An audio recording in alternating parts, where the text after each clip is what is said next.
Once upon a time, there was an old farmer who had worked his crops for many years. One day, his horse ran away.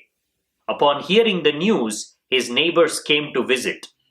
Such bad luck, they said sympathetically. Maybe, the farmer replied. The next morning, the horse returned, bringing with it three other wild horses. How wonderful, the neighbors exclaimed. Maybe, replied the old man. The following day, his son tried to ride one of the untamed horses, was thrown off, and broke his leg. The neighbors again came to offer their sympathy on his misfortune. Maybe, answered the farmer. The day after, military officials came to the village to draft the young man into the army. Seeing that the son's leg was broken, they passed him by. The neighbors congratulated the farmer on how well things had turned out. Maybe, said the farmer. This maybe is the Buddhist philosophy. I will not choose between my actions. I will allow actions to happen. I will simply watch them from far away. This is not to say that you're not making decisions. What you're doing is, even that decision-making process, you're seeing it as a happening. Fortune or misfortune, pain or pleasure, happiness or sadness.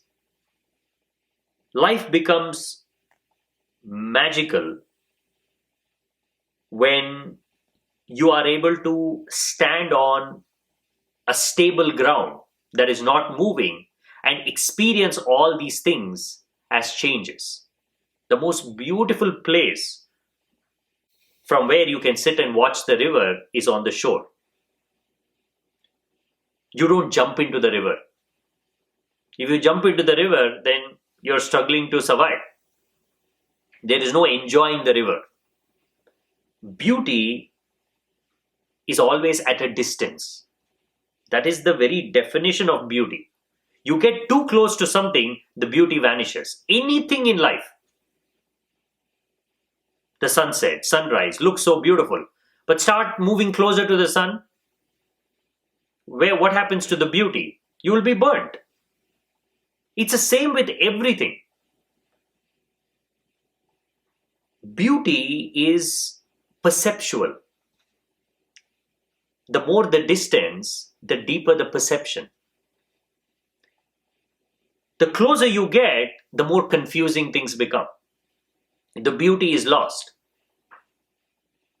Now, this is what keeps pushing people from one place to another, searching for something more beautiful on the outside, without realizing that you cannot get to this beauty.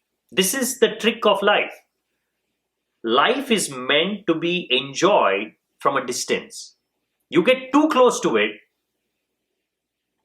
it changes its quality completely. It's the same with people, same with places, same with experiences. Your own emotions. If you know how to experience them with a sense of detachment at a distance, they teach you something. But the moment you jump into them and get swept away by them, then there is no learning, there is only torture. A man goes on a quest to find the meaning of life. He travels the world, visiting various countries, studying with spiritual leaders, meditating in monasteries, and even climbing mountains to consult with wise hermits. After years of searching, he hears about a small island with a monk who is said to know the ultimate answer to the meaning of life. The man spares no expense and endures a treacherous journey to find the monk. When he finally arrives, he finds the monk sitting on the beach, gazing out at the ocean.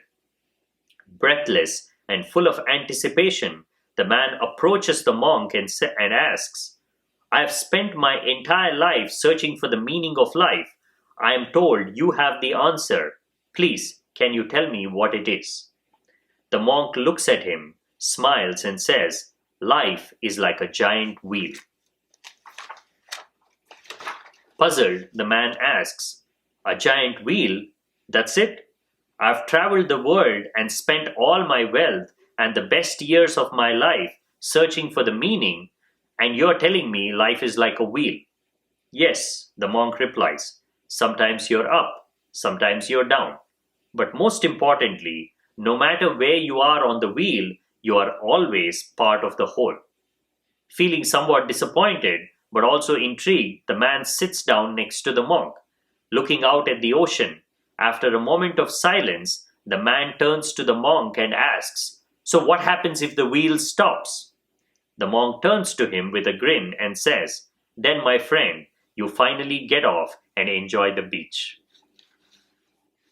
That is it. Life is a continuous spinning wheel. You are on it. It is an ever changing experiential dimension. Ultimate peace is to find a way to step out of this wheel. But you cannot do it by spinning it faster and faster. The faster you spin, the harder it is to step out. That is what Zen is. Just sit quiet. Allow things to settle down. The wheel will slow down.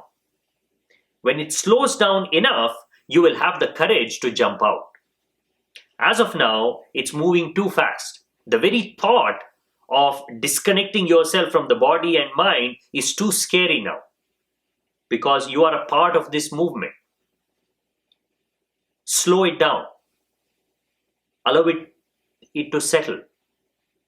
And then you will have all the freedom. You can choose to walk on the beach. You can choose to come back to the wheel. And you can choose to spin it as fast as you want. But at least now, you have the control. You know what happens if the wheel starts spinning so fast, you can see that you're losing control. You know how to slow it down. And you know how to even get off. Now that freedom is what meditation offers. That is the change.